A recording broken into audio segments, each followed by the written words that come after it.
War is part of our human experience, but the way we fight it is changing. Technology is defining the future of warfare. It's changing the way we think about making decisions in warfare, providing capabilities that were previously unreachable. Lessons from the past inform the future, and every technological leap redraws the battle lines we once knew. Technology was once a spear. Today, it is a cyber attack. The amount of interconnected technology has fundamentally transformed the operational environment. Familiar domains grow increasingly complex, and the race to dominate the ultimate high ground has begun. In the same way we think about sea power, we need to start thinking about a strategy for space. As machines take the reins, the speed of warfare accelerates ever faster.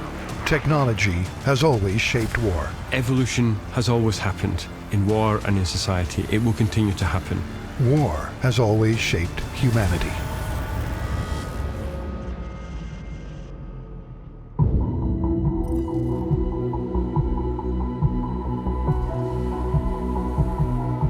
Problem solving, learning, decision-making, and consequence are inherent to the human experience.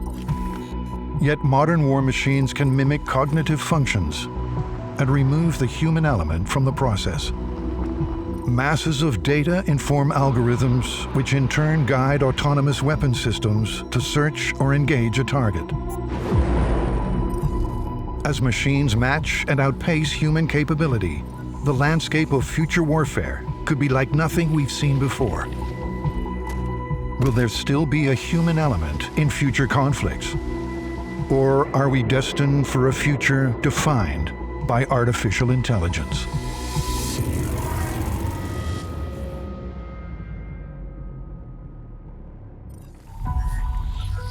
Artificial intelligence, or AI, is a branch of computer science dedicated to developing machines that mimic human cognition, machines that learn and solve problems.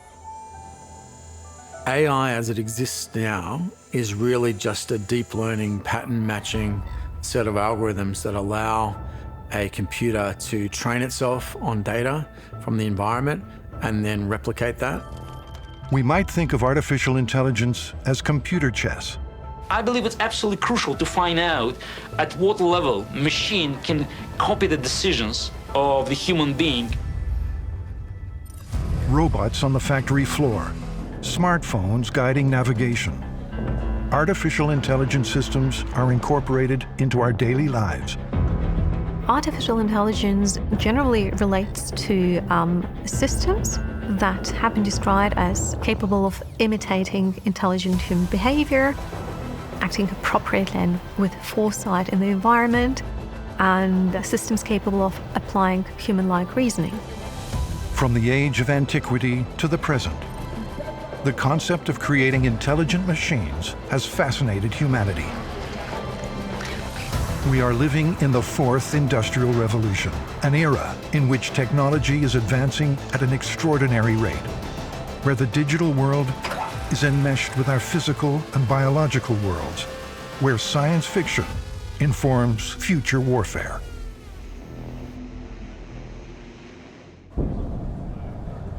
One thing that it kind of always comes up in this topic area is whether or not the Terminator is coming.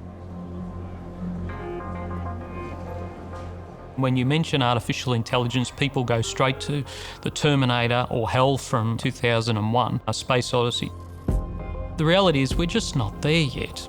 Every form of artificial intelligence at the moment is what's known as a narrow AI that's capable only doing a narrow range of functions within the algorithms and the data sets that it has access to.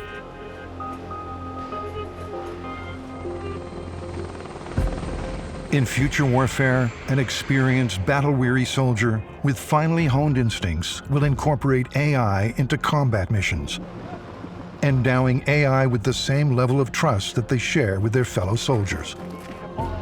You develop a trust in AI through practice, and people are already getting that practice through their use of smartphones, engagement with platforms like Siri and Alexa. People are already very familiar with that and very used to it.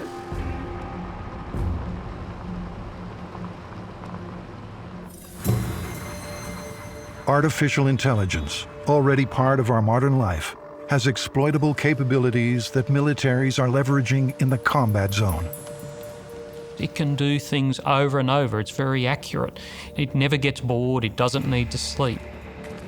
AI is most likely to be developed and incorporated in what is often referred to as the dirty and dangerous tasks in the military. On the battlefield, for example, removing wounded personnel.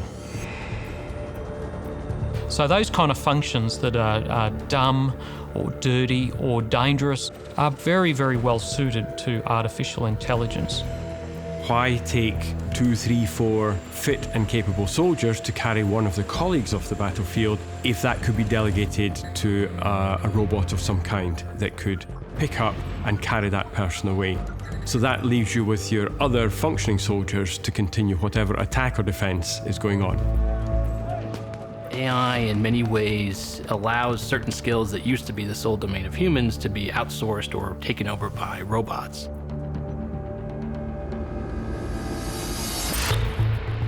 Throughout history, warfare has harnessed technology at every opportunity.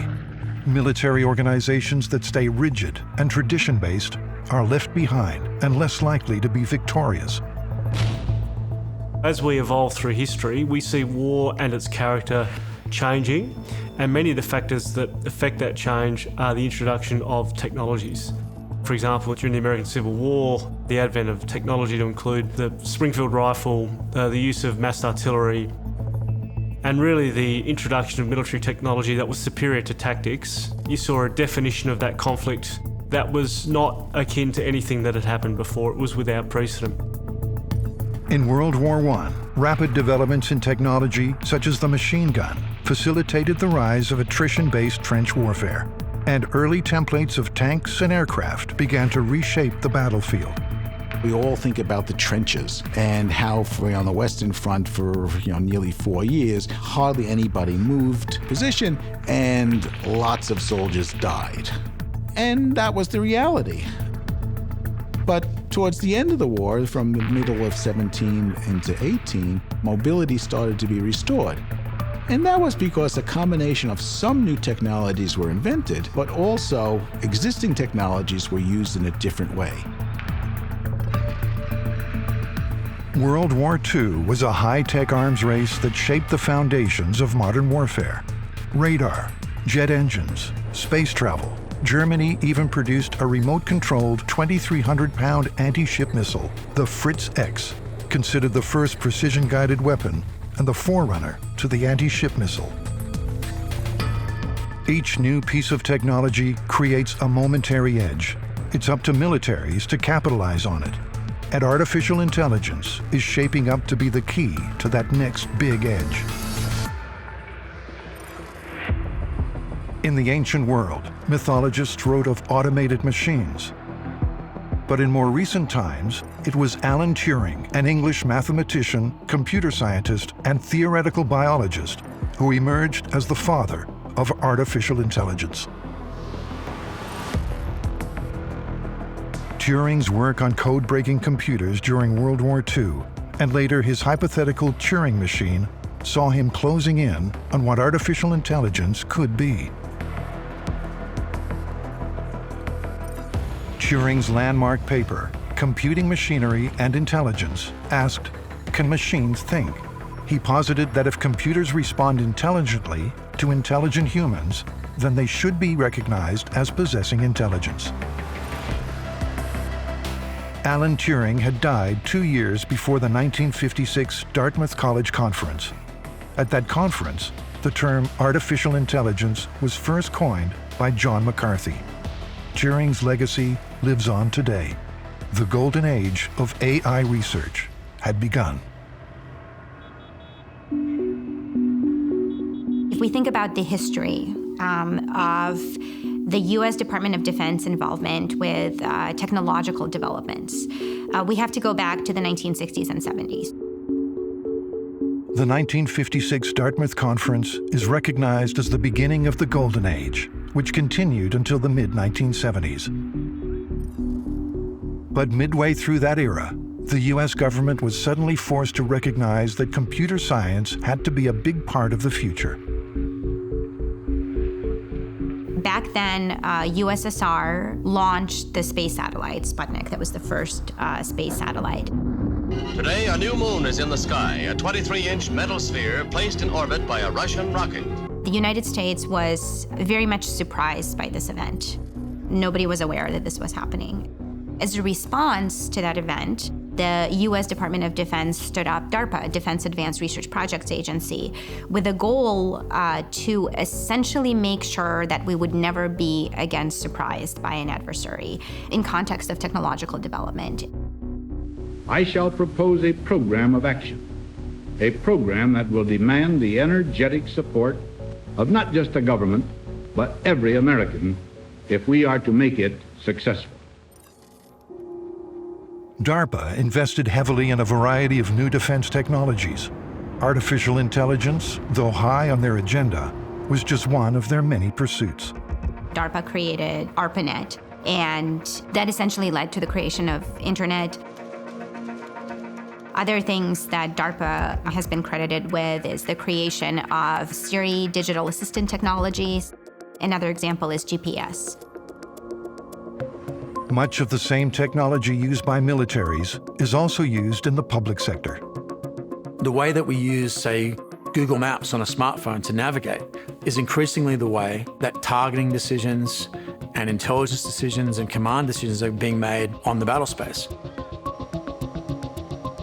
So you typically have a human and an AI or an algorithm looking at the same data and almost working side by side as they develop. But what happens when we remove the human altogether? One of the key capabilities dominating discussion around the future of AI is autonomy. Autonomy is understood as something less sophisticated than artificial intelligence. It's funny, these terms are often used synonymously, which I don't think is quite right.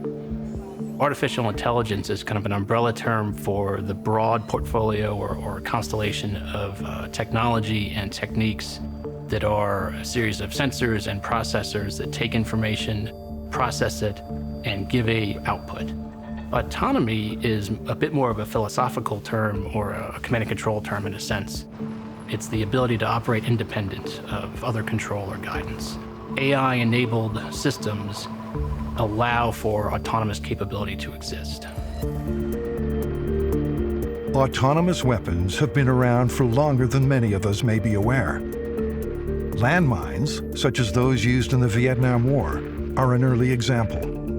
A landmine is fully autonomous. You bury it in the dirt, it has no more interactions with its creator, and it will just continue to do its function, which is actually to do nothing until the moment someone steps on it. A soldier's foot treads upon the mine, and certain parameters are met.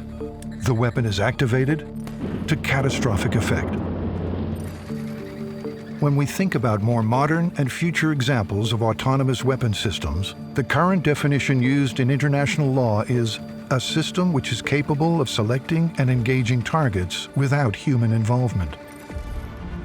In order to do that, you need an amazing amount of recognition systems.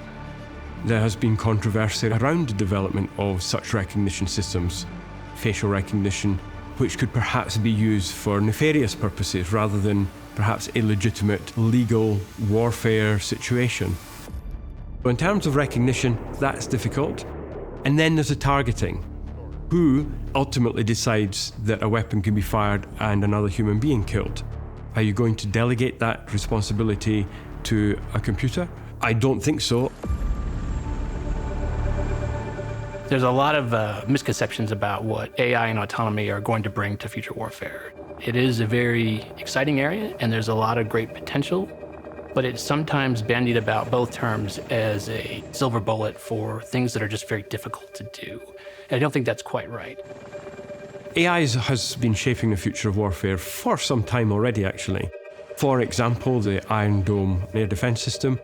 That is autonomous, is highly automated, and has a degree of artificial intelligence. It recognizes threats and responds to those threats accordingly. In service from 2011, Iron Dome is an Israeli anti-missile defense system designed to intercept and destroy incoming threats from ranges of 4 to 70 kilometers. Once it's activated, if there are multiple missiles approaching it, it will not wait for a human to give permission to fire on each one. It will simply fire on each incoming missile. The intelligence system is also advanced enough to recognize and ignore threats that will land on uninhabited areas, minimizing unnecessary interaction and overall costs. Underpinning further advances in autonomous weapon systems and artificial intelligence is another important development. One subcomponent of artificial intelligence is machine learning, which is based on the idea that a system can be programmed and taught to learn from a vast amount of data that system is being fed with. The system learns to recognize certain patterns and generalized rules, and then draws conclusions from those patterns. The more the system learns, the better its performance becomes. And with increased performance comes speed. That allows very time-consuming things to be done now very quickly, possibly, processing at scale. The analogy that I use is like high-speed trading platforms on Wall Street. Artificial intelligence processes information and communication at rates no human being could ever hope to achieve. It's not people on the phone to their broker on the floor or a trader out on the trading floor trying to get them to buy or sell. But it's really kind of fundamentally just really advanced statistics, which sounds not all that exciting until you kind of see it in action. These decisions are made in instantaneous split seconds by algorithms, by high-speed, high-volume trading platforms.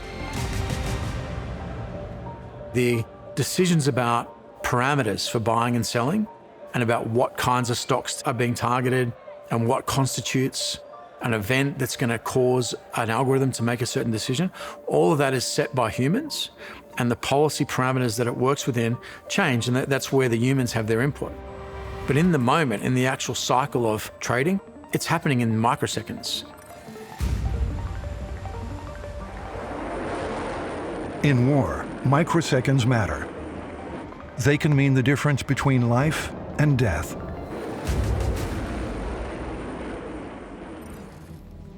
In current technology, where there are humans out of the loop, it's in things like some of the defensive technologies we use around our capital assets. So we have machine guns that fire a very, very high rate of munitions to protect against an incoming missile onto a ship. That response, given the speed of the incoming missile, is automated. So it's coming in at Mach 1, and you've got 3/4 of half of 1 second to make a decision. And with artificial intelligence powering ever faster systems that outstrip the capabilities of man, how far are we willing to go when delegating decisions to machines? In terms of offensive operations and strike, if it's an algorithm versus an algorithm where we automate the strike, and it's an algorithm versus a human, that's not warfare, that's something else. And we need to understand what that is. If we go so far as to automate our offensive strike processes, it's at odds with our understanding of the definition of warfare, which is an intimate human activity, and in my mind remains the case right now. Giving full autonomy to weaponized machines is shaping up to be a defining part of the discussion around future warfare. Fully autonomous implies fully capable decision-making by a machine. So a machine will decide what it's going to do, how it's going to do it, when it's going to do it. Do you just give them complete freedom to self-learn, or do you put constraints on the self-learning? In a war capability, that is often assumed to be, well, if it's fully autonomous, it goes out and decides who to kill and who not to kill. How autonomous systems are going to make those decisions is probably the great challenge in artificial intelligence. There is still a human on the loop, but there's not a human in the loop. The policymaker, or the commander, in a military sense, is going to be telling it which protocol to adopt.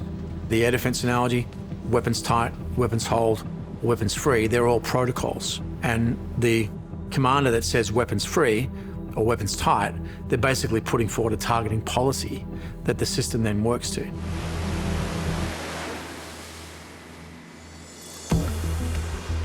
In 1983, at the height of the Cold War, The argument for keeping a human being on the loop could not have been made more profoundly.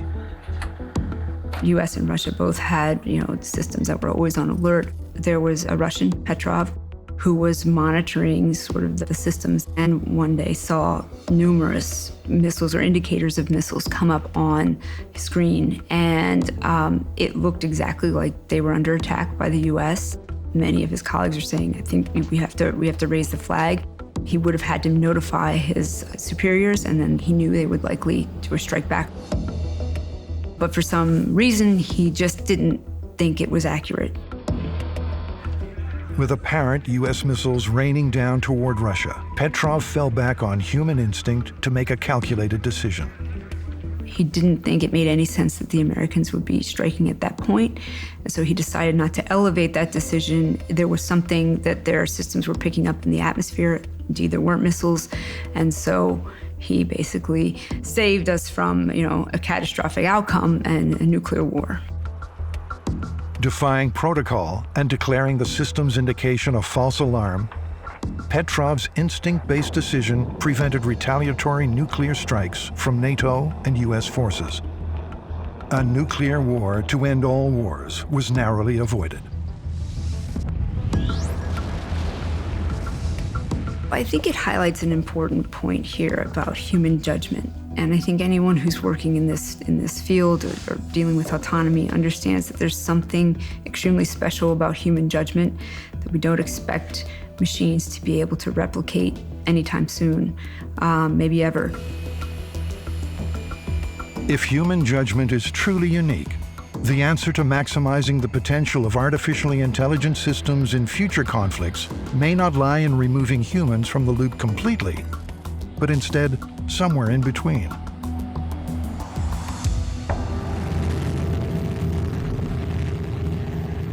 The bond between human and machine has the potential to work with remarkable efficiency.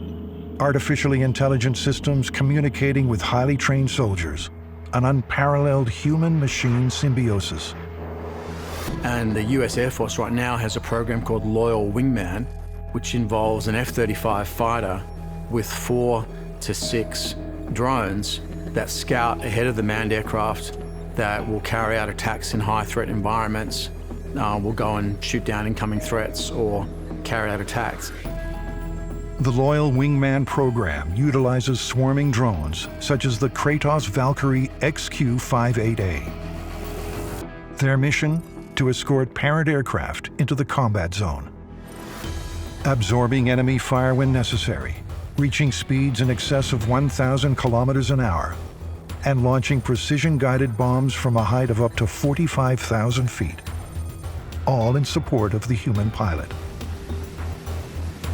The pilot of the F-35 becomes more like an AWACS, an airborne warning and control aircraft, rather than a fighter aircraft. That's something that we haven't really seen before, where we're seeing a human and a machine teaming kind of shoulder to shoulder to generate a joint effect.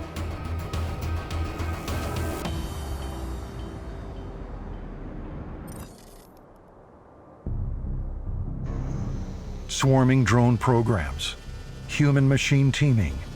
The contested space in future warfare moves toward the unmanned. DARPA's Gremlin program is partway through the development of a launch and retrieve system. Small weaponized drones, Gremlins, are launched by larger aircraft. Communication and navigation technology then inserts them into combat zones to overwhelm a target. Mission completed. These reusable systems then return to an out-of-combat zone parent aircraft. But the open sky is not the only domain for drones.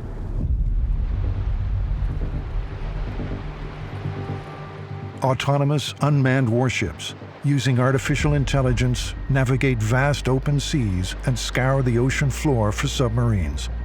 Like in the aerial domain, distancing the human has benefits. Allows complex operations to continue in environments or on missions where it would almost be impossible to send a human combatant into.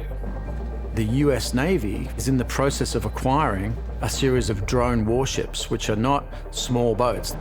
DARPA's Sea Hunter launched in 2016, is one of these. Capable of speeds of up to 27 knots with a transoceanic cruising range, Sea Hunter is a fully autonomous anti-submarine warfare ship. Medium-sized warships, which are uncrewed or optionally crewed, and can carry out most of the tasks that you would expect a manned warship to carry out, but do it in a much higher threat environment or in an environment where they're working in concert with a crewed ship. AIs give a couple of advantages. One, they don't involve having a single headquarters, which can be targeted or disrupted, or its communications can be jammed, but rather the AI processing power will be sitting on every individual platform, so it'll be distributed amongst every asset in a drone swarm or every vehicle in a ground formation.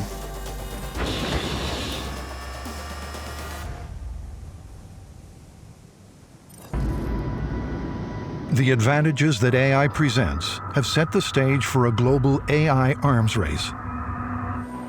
In warfare, the military that adopts new technology, that adapts new technology, always has an advantage, even if it's momentary. It's about 3500 BC. Some metal worker came up with the copper mace. It's, a stick with a ball of copper on the end. Not exactly what we would call high tech. The copper mace revolutionized war. Before you knew it, the people who had the copper mace at first, they went on to victory. But the people who were in their neighborhood who they were fighting, the technology quickly spread, and before you knew it, everybody had copper maces. In future conflicts, artificial intelligence is the copper mace, the key to the next revolution.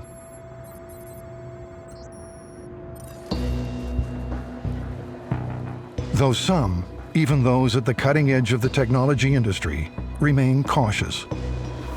Elon Musk, for example, has been one of the vocal advocates warning of a danger of AI-enhanced robots defeating the humankind. He also stated that if one group or a small company of people will be capable of at some point developing a general AI, they will be the one to govern the rest of the world. In 2020, the US released their Department of Defense budget proposal. In it, they requested close to $1 billion to fund artificial intelligence and machine learning, as well as almost $4 billion to fund unmanned and autonomous projects. As militaries around the world hone in on the potential of artificial intelligence, visions of a first wave of robotic combatants being sent across a kill zone, or many small killer drones swarming a target, come to mind. But that is not the immediate future of warfare. And to a non-educated or a non-professional person looking at a future military in, say, 2030, it may not look superficially that much different from what we see now, but it may have precision and firepower and surveillance reach and processing speed and cyberkinetic capabilities that you would only dream of now. It'll require a different rethink on how we fight, with perhaps additional new technologies at the periphery. But the sunk cost in what we already have is not going to go away for 50 years. So we're going to have to learn to play with with what we already have.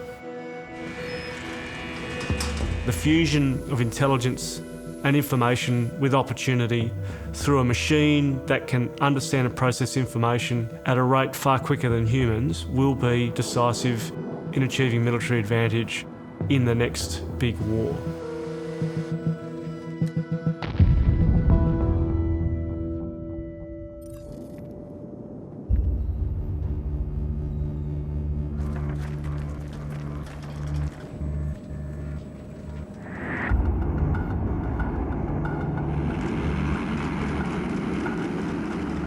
An event or series of events in 2018 illustrate the controversies around developing AI for weapon systems.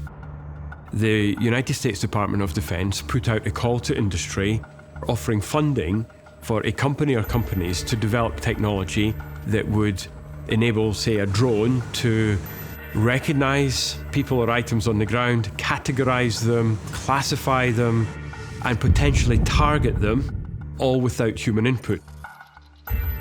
Partnering with Google, the U.S. Department of Defense sought to improve the efficiency of information processing. Project Maven was born. So in the context of Project Maven, based on the collective experiences of US military operations since the attacks of September 11, 2001, and the advent of drones, specifically in the context of intelligence collection and surveillance, the product of all that was a potentially unlimited amount of full motion video, much of it high definition, that still needed to be processed by humans in terms of being able to differentiate across that motion video between friend and foe. It's cognitive overload, really, is the situation we're living in now.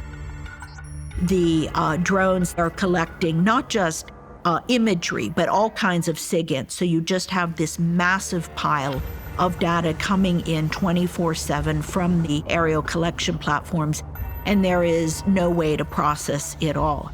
They are trying to adapt the artificial intelligence program so that they can readily sift out the useful bits and do the work that the human analysts have done.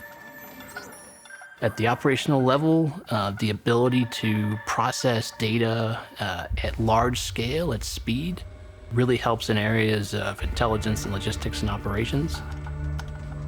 Maven sought to provide an algorithm to assign to each object. A computer could distill one algorithm, which could be a car, from another algorithm, which could be a person. Which is about developing facial recognition software, autonomous facial recognition software. So what might take hours, if not weeks, of analysis across hundreds or thousands of hours of continuous looped video could instead be filtered in a millisecond. That's Project Maven. But an existential crisis was brewing within the corridors of Google. Word was out that Google was involved in an AI program with the Pentagon. Google workers were concerned that their work interpreting video imagery using AI would contribute to improving drone strike targeting. 3,000 Google employees wrote to the senior management and said, "We are not happy that Google is involved with the US Department of Defense Project Maven." And so you can see now why AI is so attractive a proposition for the military, but also for countries want to insist on using the state as a way to monitor and surveil their own population. It provides a similar sort of opportunity. So if you could have an algorithm for every human being in a country when they're born, you could conceivably track them through an AI system in the physical sense for the rest of their life. Orwellian, but true. And certainly AI could provide the facility for that going forward.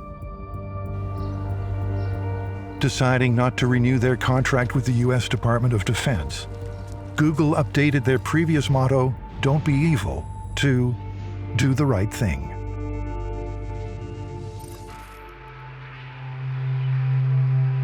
Before Project Maven, and before drones scoured the ground below for intelligence, it was the aircraft of the First World War that were initially used for reconnaissance missions.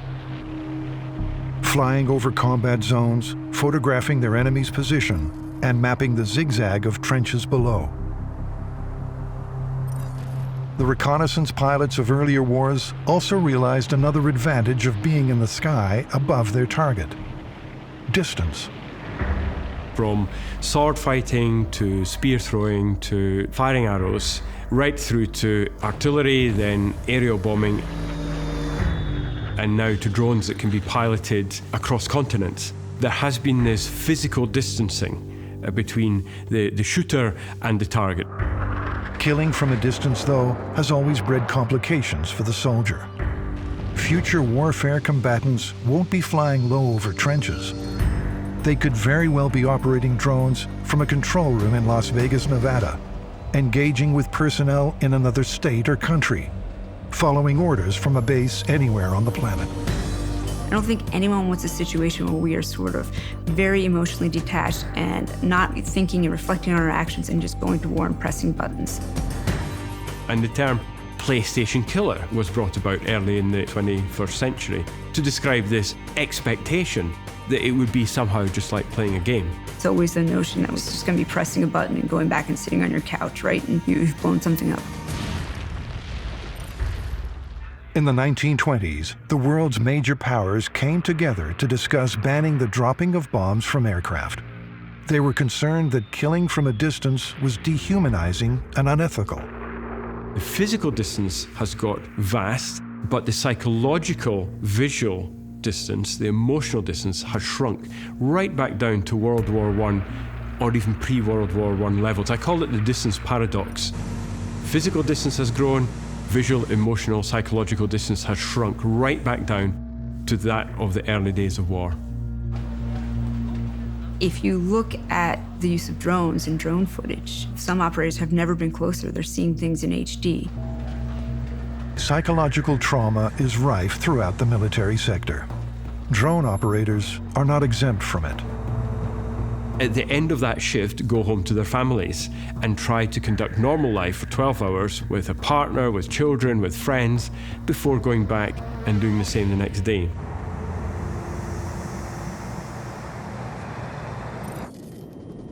In future conflicts, artificial intelligence might provide an opportunity for human emotion to be taken out of a kill equation if authority to make that kill was delegated to a machine. So whether it is desirable to remove human emotions from the battlefield or not through the use of technologies is an interesting question. People assume that the fact that certain actions are delegated means there's an emotional distance or psychological distance. The responsibility for the actions of machines cannot be delegated to machines, but will remain with humans. If debate in past wars focused on the ethics of dropping bombs from a distance, today's debate concerns embedding ethics into artificially intelligent machines. Let me give you a real human example. A police officer may have rules which prohibit him or her from diving into a river to rescue a member of the public who is drowning. The result of that rule might be that a civilian dies. How do you program that ability to flick between one ethical approach and another ethical approach in machines? I think the ability to do that is one of the things that defines us as human beings. And I'm not convinced that a machine, any time in my lifetime, will be able to do that in the same way as a human. And there's one further dimension, and that is, I think if a human gets it wrong, policeman jumps in the river and drowns, or somebody like that makes such a decision, I think the general public will be understanding of human error. But if a computer is making a decision which costs a human life, even if a human would make exactly the same decision and cost the exact same human life, I suspect culturally, part of being human is we will accept the human error before we will accept the robot error.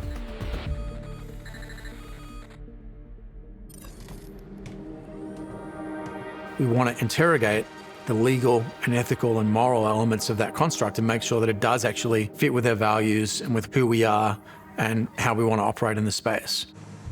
When autonomous systems act and maybe target whether civilians or combatants, who is responsible for the consequences, whether positive or negative consequences? The question is whether we want these technologies to make decisions which are matters of life and death and are ethically loaded. Some people may say ethics is a purely human affair, and that's why humans should always be in control of technologies. I think if we can have this constant dialogue, then technology will hopefully evolve at the same time or only fractionally ahead of the ethical issues, ethical concerns, and legal concerns. It's important for us to think about the ways in which our existing ethical principles can still be applied, even in worlds that are quite different from the world in which we live now. If the legal considerations and the ethical considerations, which is about is it right rather than is it legal, we're more likely, I hope, as a human race, to work our way through in a way that does not become overwhelmingly harmful or out of control. There's some who would say Dignity matters no matter what. That's the primary objective. And therefore, if a machine is killing and there's not a human operator in the loop, that's undignified. By removing the human emotion, we are going to lose both of them. We're going to lose all the negative emotions, such as fear, but also emotions which could also be creating positive cultures, such as empathy. Part of that dilemma between accepting human error and machine error, I think, are human emotions like empathy.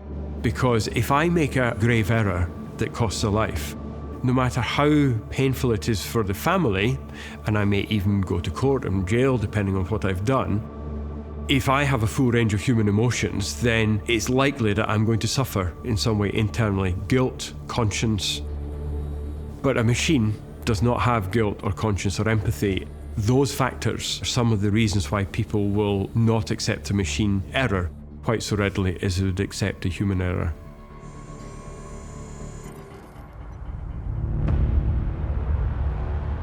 The fear that artificially intelligent, weaponized machines, robots, will rise up and take over is as palpable today as it was in the age of antiquity.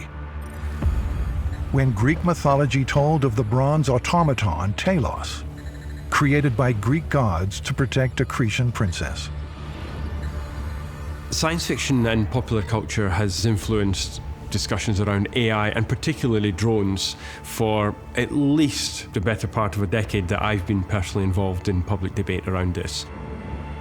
And early on in the debate, some years ago, the accusations were, well, drones, they're just one step to these automatic killing machines, and people who've seen science fiction films like The Terminator or other early films like that have argued that it is inevitable that machines will take control of themselves, they'll have no regard for human life, and they will just be on the run, on the loose, causing devastation.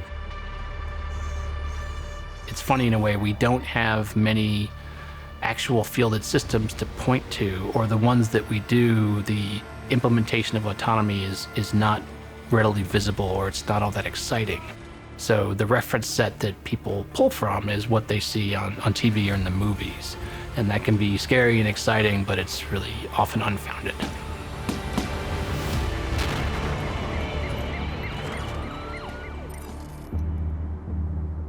Groups such as the Campaign to Stop Killer Robots have pushed for United Nations action to ban the development, production, and use of lethal autonomous weapons systems. Formed in 2012, their stance has been that fully autonomous weapons cross a moral threshold, and that it is important to retain human control over the use of force.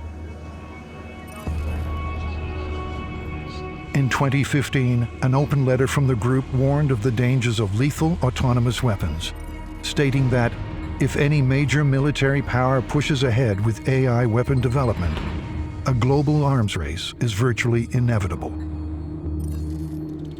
Over 4,000 AI and robotics researchers signed the letter, as did public figureheads of the scientific community, such as Stephen Hawking, Elon Musk, and Steve Wozniak. I have news for you. The robots are not taking over the world. There are those who would definitely advocate for an outright ban on any kind of robotic technology. I look at history. In the 1920s, the major powers of the world came together to discuss the banning of bombing from aircraft, but it didn't happen.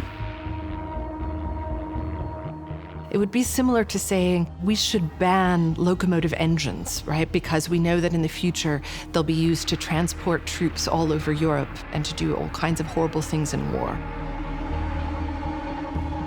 And I think there will not be a ban on what's called killer robots for the same reason, because they are militarily useful and they are definitely economically useful if you take the civilian applications. And so I'm doubtful about a ban. So the best thing is, how do we limit the harms, both in war and in peace? My big worry would be that technologists simply rush ahead, develop, frankly, barbaric capabilities, and then think, oh, should we constrain this in some way?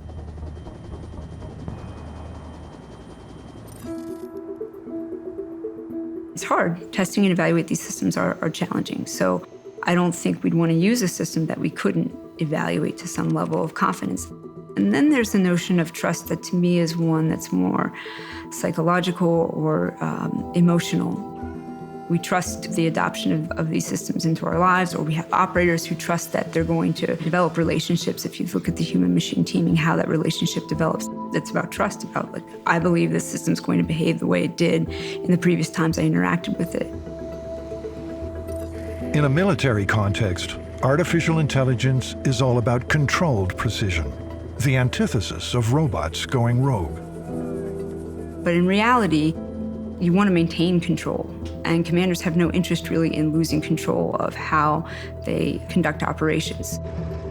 That's a big misconception, that AI is about losing control. I think you can have autonomy in a system that actually is not about you losing control, but actually maintaining more control maybe. Militaries have a term called command and control, and that's literally what it is. It is the attempt to control complexity, to control violence, to achieve an end. In many ways, one of the ironies of this larger debate is an assumption by various campaigns or groups that want to ban AI-enabled weapon systems. They have this ingrained assumption that militaries want to have an uncontrollable capability, which really just doesn't make any sense to folks who actually work with the military. There's a desire and a strong push to maintain effective control, because that's how you achieve your political ends.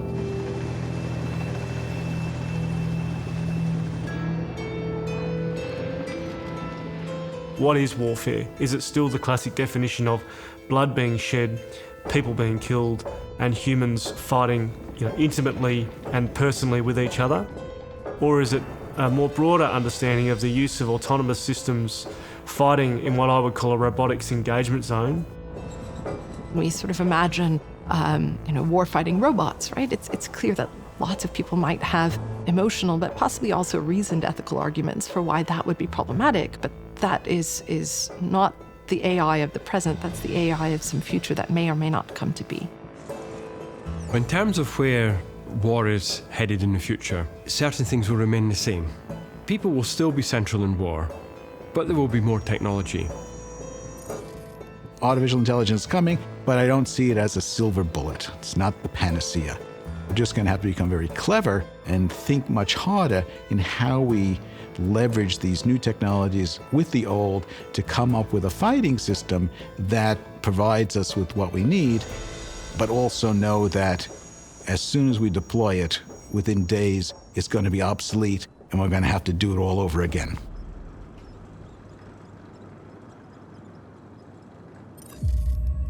Artificial intelligence is part of the emerging revolutionary technologies that are transforming future warfare. That transformation will be profound. The character of war forever altered. The fourth industrial revolution really is the hyper-connectivity that is being fostered through society, through commerce, through military institutions. Disruptive technologies, whether it's artificial intelligence, robotics, Generation 2 space-based capabilities, material sciences, synthetic technologies, are very much changing not just the nature of national security activities and military operations, but they're changing the globe. Just as we saw in the first industrial revolution where steam changed the world, these technologies literally are changing the world around us, and they're changing the world at a pace that we have not seen for a very long time. Change is coming. It will be driven by artificial intelligence. It is up to humanity to keep pace with it, so that together we decide our future.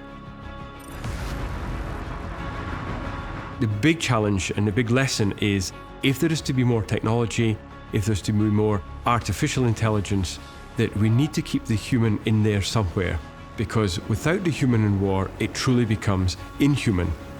And that is a future that we should all want to avoid.